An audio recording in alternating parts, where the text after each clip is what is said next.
de memória, e aí você, enquanto cuidador, vai auxiliá-lo, vai de uma forma, né, e da melhor forma possível, vai promover, estimular, desenvolver a memória do seu paciente. E aí tem formas e a gente vai chegar lá. Mas, inicialmente, a gente vai se ater, a gente vai fixar, vai focar em promoção da saúde e da qualidade de vida. Deixa eu compartilhar minha tela com vocês. Um minutinho. Aê, show! Bom, para entendermos qualidade de vida, pessoal, precisamos entender sobre um item muito importante, que ou está voltado, né, para o equilíbrio. Exatamente isso. Então, a qualidade de vida tem a ver com equilíbrio, tem a ver também com lazer e cultura e tem também a ver com saúde. Aí você pode falar, professor, mas qualidade de vida tem a ver com saúde física, né? Porque pessoas que não têm algum tipo de dificuldade, que têm algum tipo de deficiência física, né?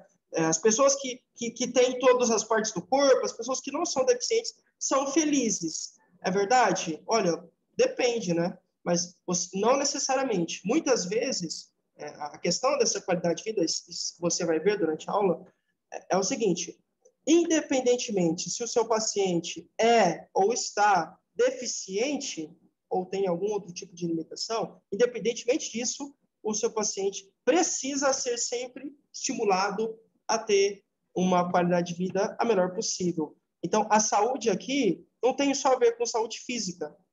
Lembra que a gente discutiu sobre o conceito de saúde? E saúde é muito mais do que a ausência de doença. Então, não estar doente não significa que você tem saúde, não necessariamente. Porque a saúde é um compilado, é um resultado, é o fruto do psicológico em dia, do social em dia, e aí sim, obviamente, também do seu corpo físico em dia. Então, psicológico, social e biológico, tudo certo, tudo em dia, tudo bem, tudo show, aí sim você vai ter saúde. Esse é o conceito mais amplo da OMS, para mim faz todo sentido, né? Tanto é que a gente cansa de ver pessoas que têm um bom corpo físico, mas que não têm o emocional, e aí, por exemplo, acabam se suicidando, né? Então, a ideia é que a saúde, aqui nesse pilar, nessa bolinha aqui que deixa eu pegar uma...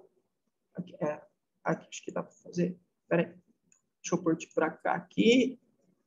Aê! Isso. A ideia aqui dessa saúde é que a gente tenha a saúde nesses 3 níveis, tá? Olhando para essas 3 dimensões. Mas não para por aí.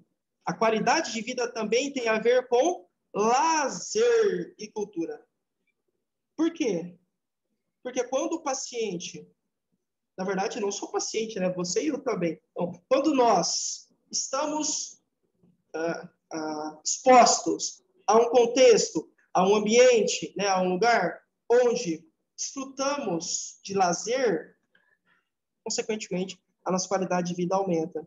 Então, repara, fim de ano, normalmente fim de ano, sei lá, as famílias alugam um espaço, sei lá, uma chácara, enfim, normalmente passam juntas em algum lugar, e aí nesse lugar você tem muito lazer, todo mundo sorrindo, todo mundo se divertindo, e muitas vezes os conflitos, problemas no trabalho, no casamento, né, na família, sei lá, com os filhos, na vizinhança, são deixados de lado e aí somente aquele momento importa. Isso tem a ver com o lazer. Você está relaxada.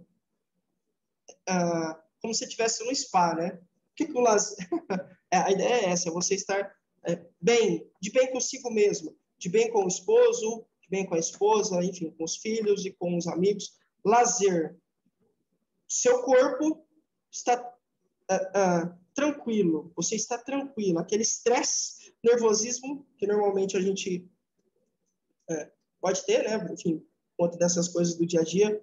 Esse estresse é deixado de lado e dá lugar ao lazer. E a cultura também é muito importante. Mas tudo isso, gente, tanto saúde, quanto lazer, quanto cultura, não acontece se não tivermos equilíbrio.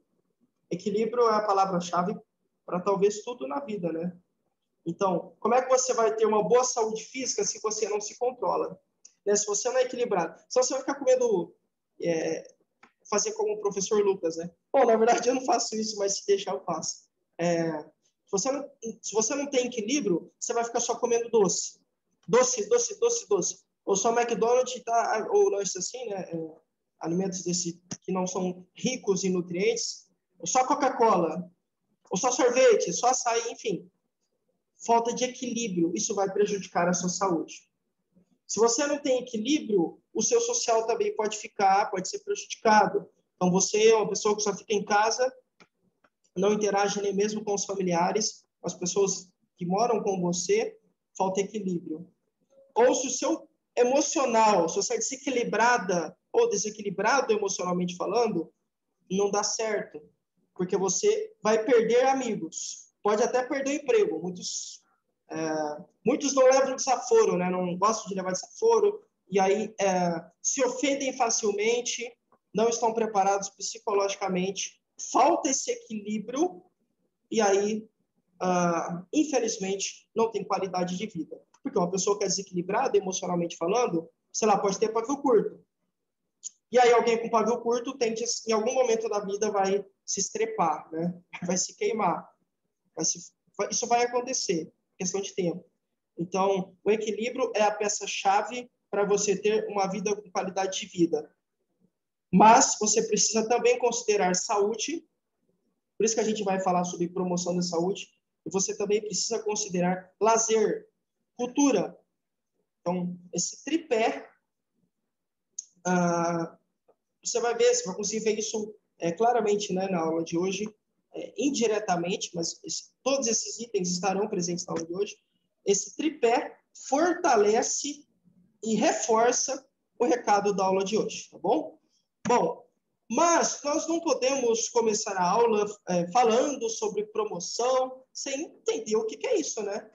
Qual que é a diferença entre promoção e prevenção? Vamos ver o que pode ser. Bom, prevenção são medidas realizadas para prevenir determinada doença ou desordem. Então, eu sei que se eu pratico atividade física, dificilmente eu vou ser obeso. Atividade física regular. Por quê? Porque a atividade física consome gordura e consome outras coisas que me fazem obeso. Entendeu? Deu para entender? Prevenir é você agir antes de acontecer. Você vai agir para que não aconteça, para que a doença não ocorra. Então, você falou para você que pessoas que não exercitam o cérebro, que não praticam atividades intelectuais, que não forçam o cérebro a novas experiências, ao novo, forçam o cérebro a literalmente se descobrir. Essas pessoas, provavelmente, em algum momento da vida, você vai ver, inclusive, já no próximo capítulo, a gente vai ver isso hoje, daqui a pouco. Essas pessoas que não exercitam o cérebro tendem a ter problemas de memória, problemas de linguagem lá na frente, no futuro. Então, uma prevenção é você, hoje, já começar a exercitar o seu cérebro, a expor, a colocar o seu cérebro em algumas condições para forçá-lo, né? No sentido de proporcionar ao seu cérebro chance de ser mais inteligente, de trabalhar a linguagem, o raciocínio lógico, matemático, de trabalhar a memória, a atenção, a concentração, a orientação no tempo, a orientação no espaço, a organização, o planejamento, enfim, esses itens que a gente sempre fala, tá? Então, a prevenção é você agir para que não aconteça. Então, você age antes de acontecer. Isso é prevenção. Serve tanto para doença ou para uma desordem. Professor, você pode só dar uma dica, um exemplo, né, de desordem? Claro, se você começa a ter uma alimentação rica em gordura, acho que isso vocês já ouviram falar, né? Bastante, eu acho. Colesterol ruim alto, o colesterol está elevado. Isso é uma desordem. Não era para ser assim. O seu colesterol alto vai levar você a ter problemas, vai fazer com que você tenha doenças e outras situações ruins para a sua saúde. Então, houve uma desordem que vai virar uma doença. Então, um exemplo de desordem pode ser isso. Tá? Um outro exemplo de desordem.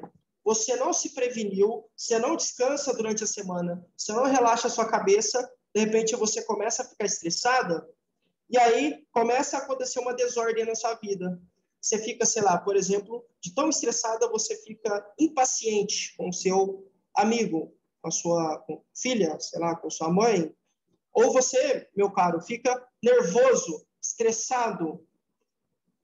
Ou fica muito triste também, desordem. Tudo isso porque você não se preveniu, porque você não lidou, você não trabalhou com esse estresse. Deveria ter relaxado mais, descansado mais, sei lá, olhado para a questão da cultura, para a questão do lazer, para atividades, para hobbies, para coisas que de alguma forma tirassem você desse estresse, tá bom? Então, a prevenção é isso.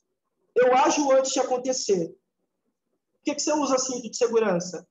Quando você entra no... Bom, espero que vocês usem, né? Se não usar... Por que você usa cinto de segurança?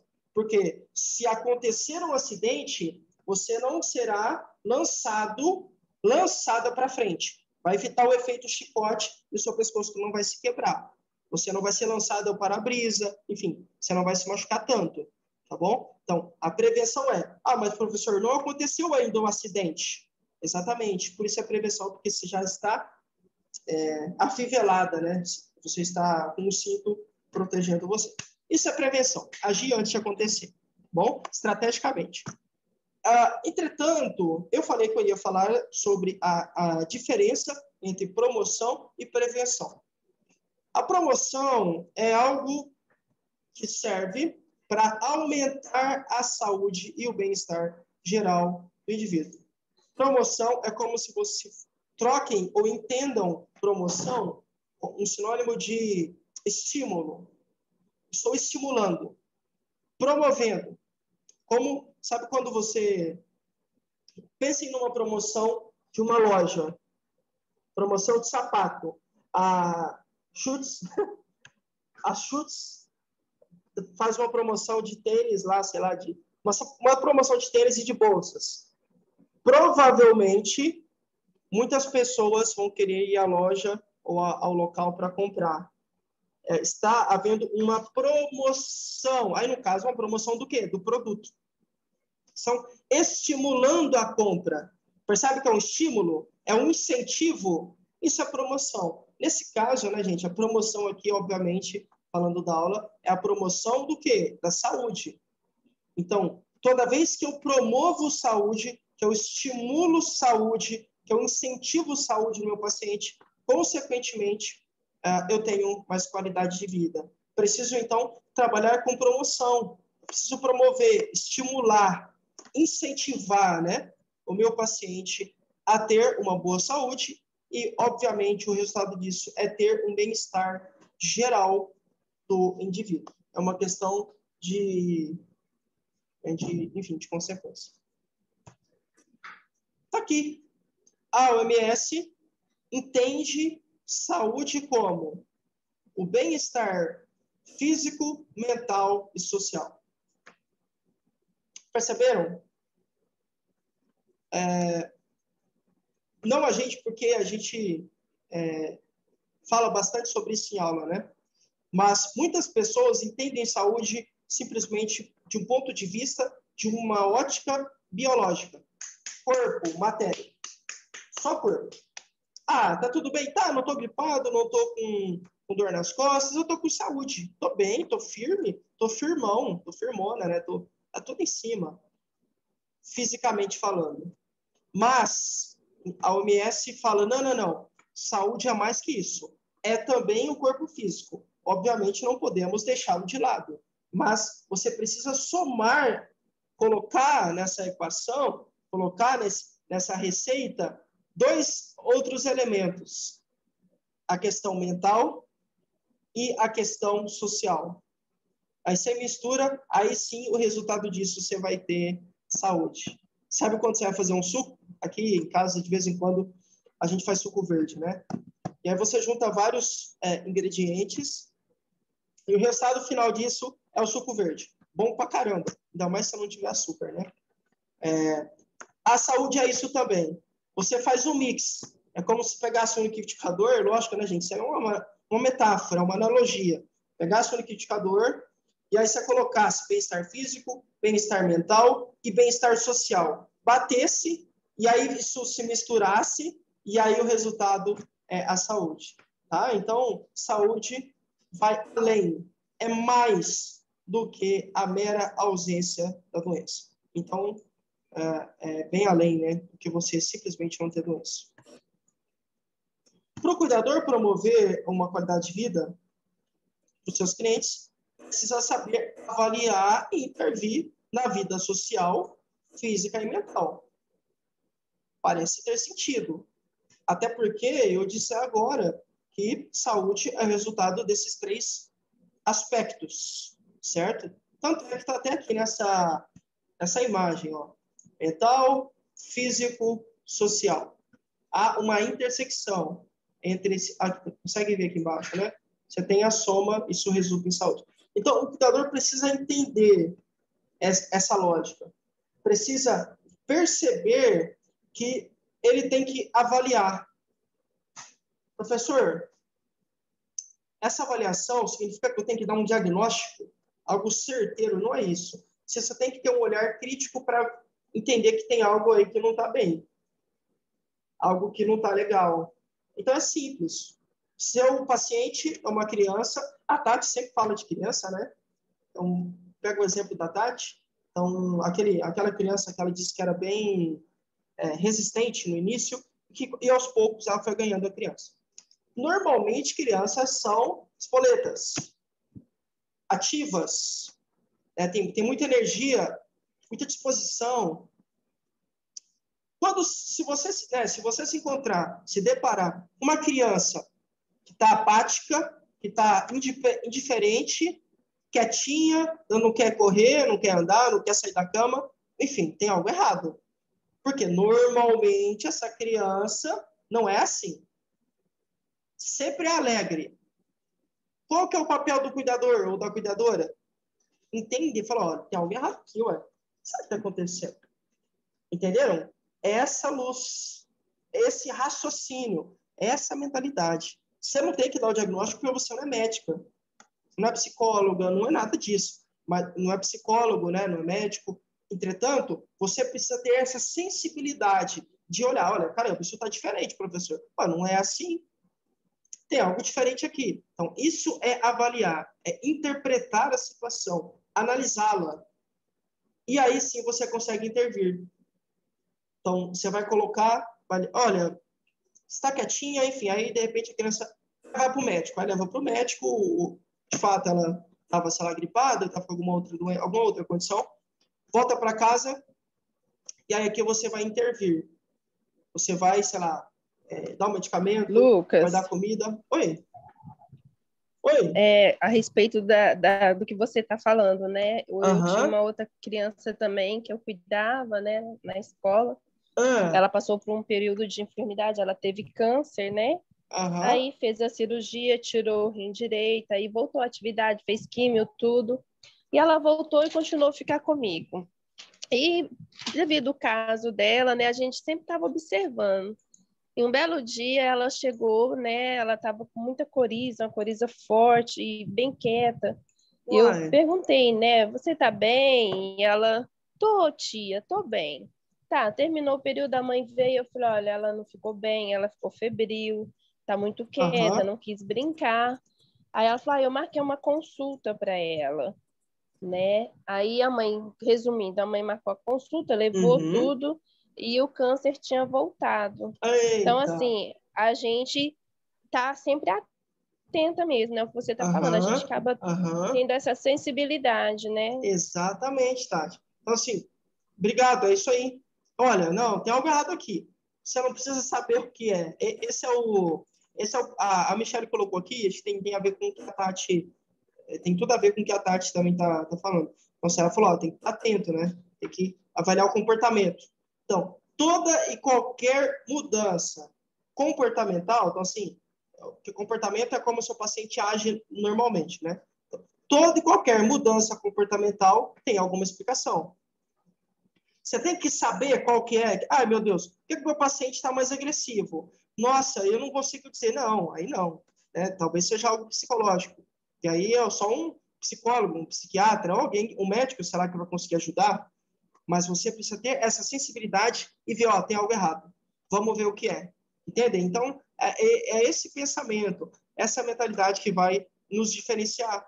Isso é fundamental para promover saúde. Por quê? Quando você interpreta que tem algo errado e age, que é intervir, eu não sei se vocês sabem o que significa, mas intervir, assim, é como se fosse um sinônimo de agir, tá? Então, intervir é agir. Você, desculpa, você encontra o problema e você age.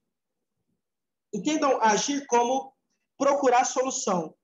E a solução não necessariamente está em você. Às vezes, quem vai dar a solução é um outro profissional, é uma nutricionista. Então, você verificou que o seu paciente não está comendo mais normalmente, né? Uma criança que não quer comer, não adianta, não quer comer, não quer comer, não quer comer. Enfim, a solução provavelmente pode ser dada por uma nutricionista, ou pelo nutricionista, enfim, sei lá, pelo médico, por outro profissional. O seu papel é agir. Oi? Igual em relação... Eu observava tudo, né? A comida, né? O dia que não comia, o dia que comia. Quando ia ao banheiro, que fazia o número 1, número 2. Então, tinha toda essa avaliação. E aí, no número 2, eu comecei a observar no decorrer da semana que não estava acontecendo, né? Olha só. Aí eu colocava, eu relatava, olha, mãe, hoje a criança não fez, né? Por favor, observar também. Aí, no outro dia, ela chegava, né? E com isso, conjuntando todos, né? Tudo que estava acontecendo, a avaliação que eu tinha.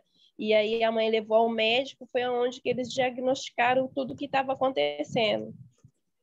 Isso é importante, Tati. O que você está falando, obrigado, tá? É exatamente isso. E a Dayara e a Michele colocaram aqui também sobre a importância de relatar.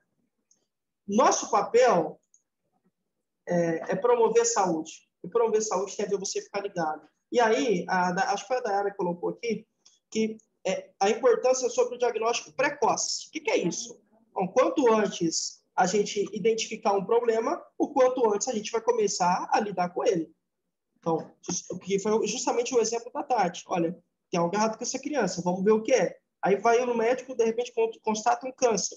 Bom, o quanto antes a gente vai ter que começar o tratamento. Significa o quê? Que quando você faz isso e você age desse jeito, as chances de o seu paciente sobreviver ou ter uma vida com mais qualidade, né, ter uma sensação maior de bem-estar, são bem maiores.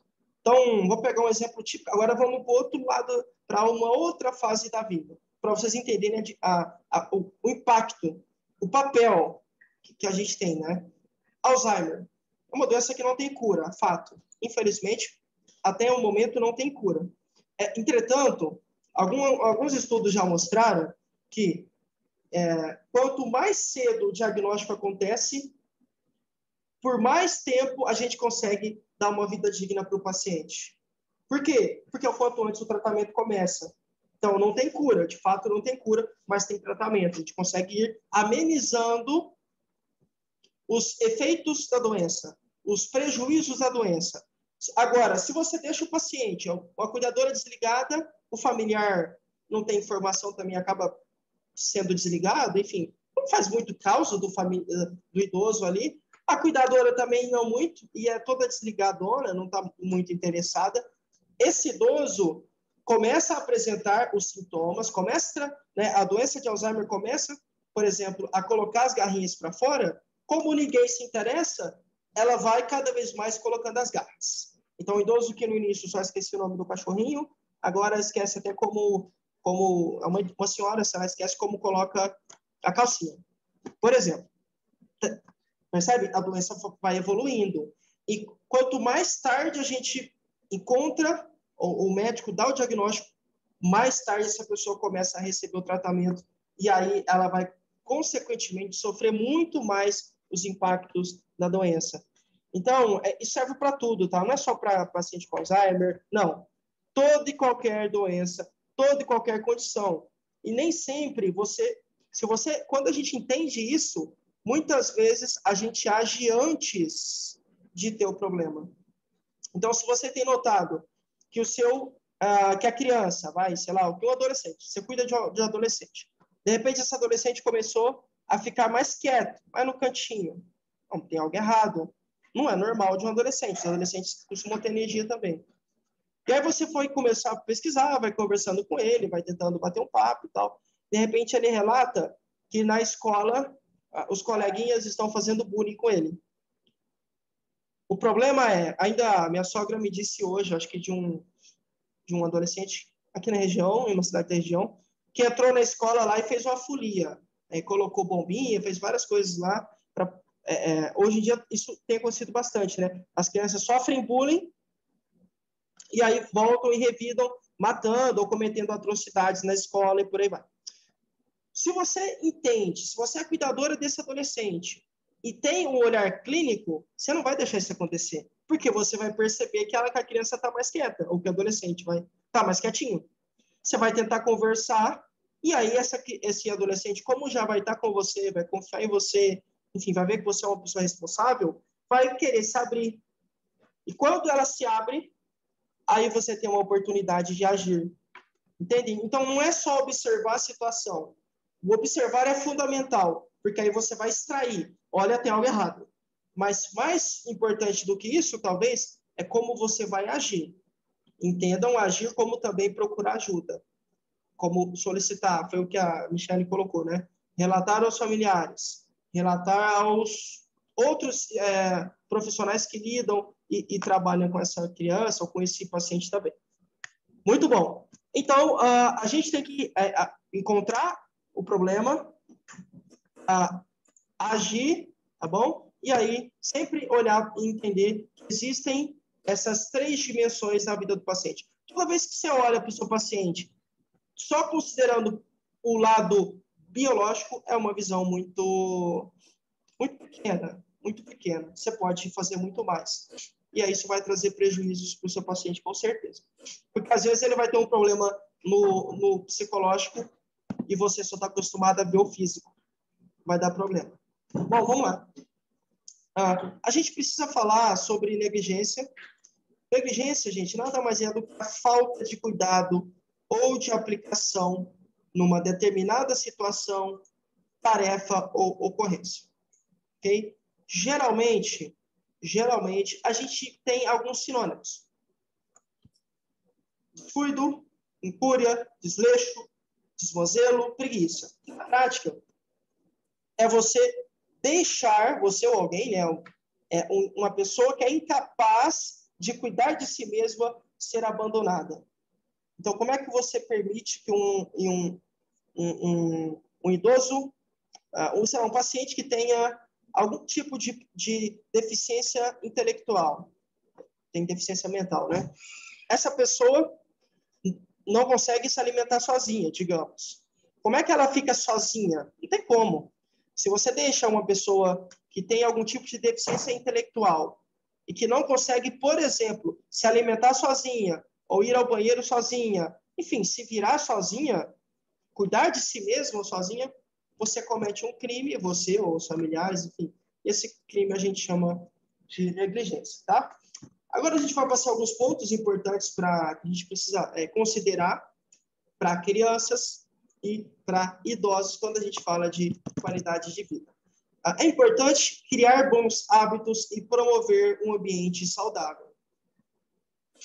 Professor, sabe o que é? Eu cuido de um adolescente e aí ele não gosta de ler, velho. Não gosta de ler de jeito nenhum. E aí eu vou perguntar para você, né? Mas ele lia quando criança? Quando criança, estimularam a leitura dele? Não, os pais nunca foram assim. Provavelmente, o que aconteceu? Bons hábitos não foram promovidos. Não, a família não criou bons hábitos na criança. Naquele momento era criança, né? E aí, essa criança, esse indivíduo, cresceu sem ter interesse, gosto pela leitura. Esquece. Não é agora que de um momento para o outro você vai despertar a leitura pessoa. Não é. Dá para fazer? Dá para fazer, mas isso vai demorar um pouco mais. É um processo. Você tem que ter paciência, né? Vai acontecer, você consegue ajudar, a pessoa começa a ter gosto pela leitura, com certeza, mas tem que ter muita paciência. Por isso que a gente sempre, desde o início, já começa a estimular bons hábitos. O que você chama de bons hábitos, professor? Por exemplo, leitura.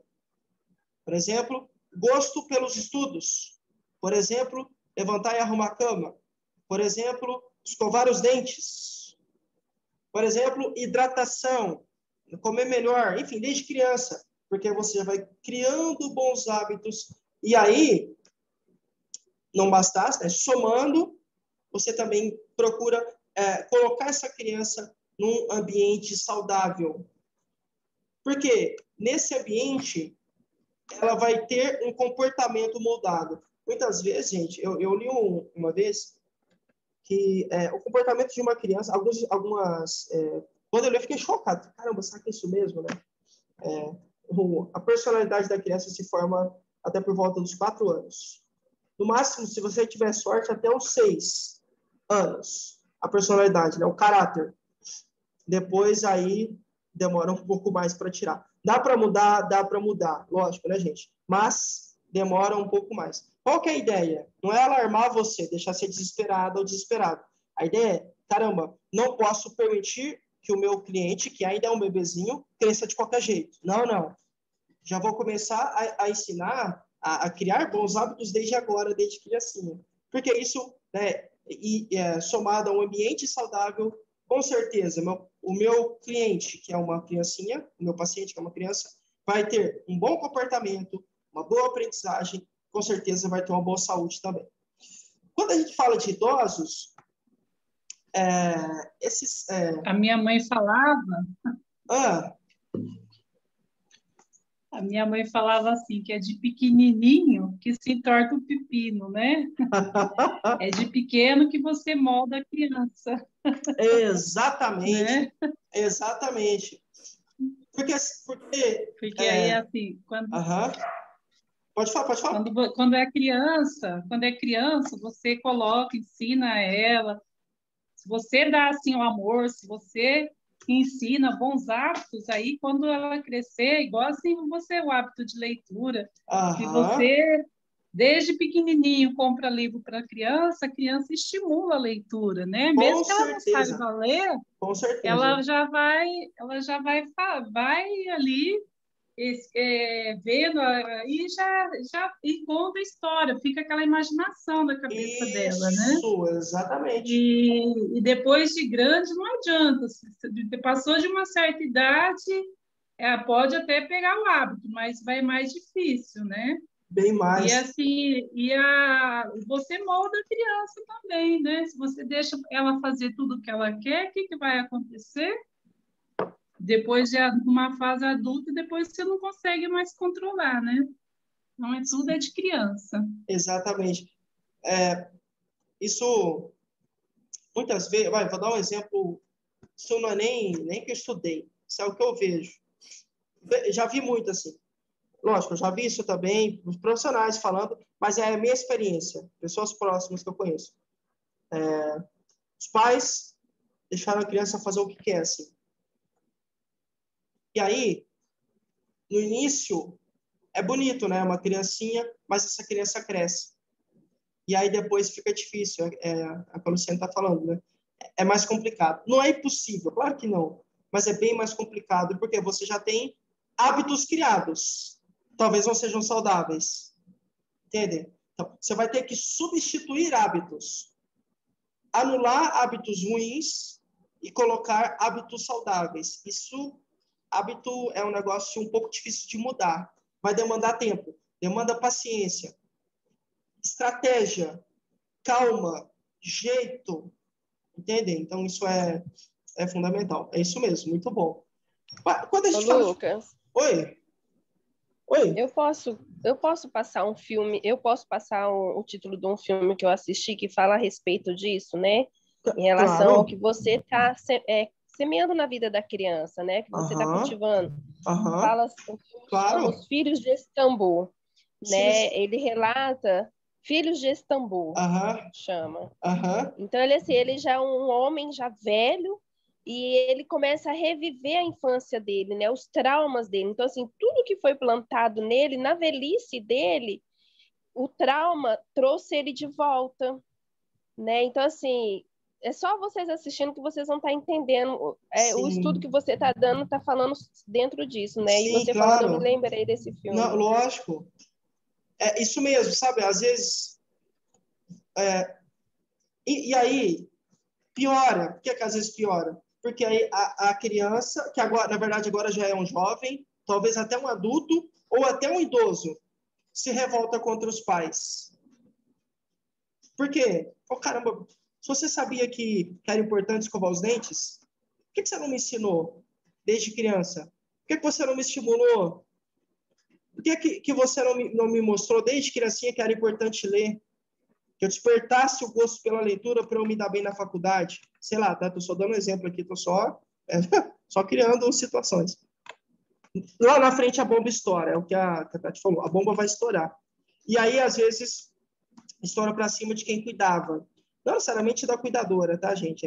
Não necessariamente, mas você pode ter no futuro uma sensação de revolta e até mesmo de insatisfação. Puxa, eu estou insatisfeito, eu não gostei do que você fez, cara. Você sabia que era importante e não me mostrou o caminho. Eu era só uma criança, eu não tinha noção. E aí, então, eu não tinha noção que isso poderia acontecer. Enfim, aí você começa a ter problemas também familiares, também relacionados ao trabalho. Enfim. E aí, realmente isso pode acontecer. Então, obrigado pela recomendação, Tati. Os Filhos de Istambul. Então, aí, galera, uma recomendação da nossa colega. A Michelle, aquele dia, deu um monte.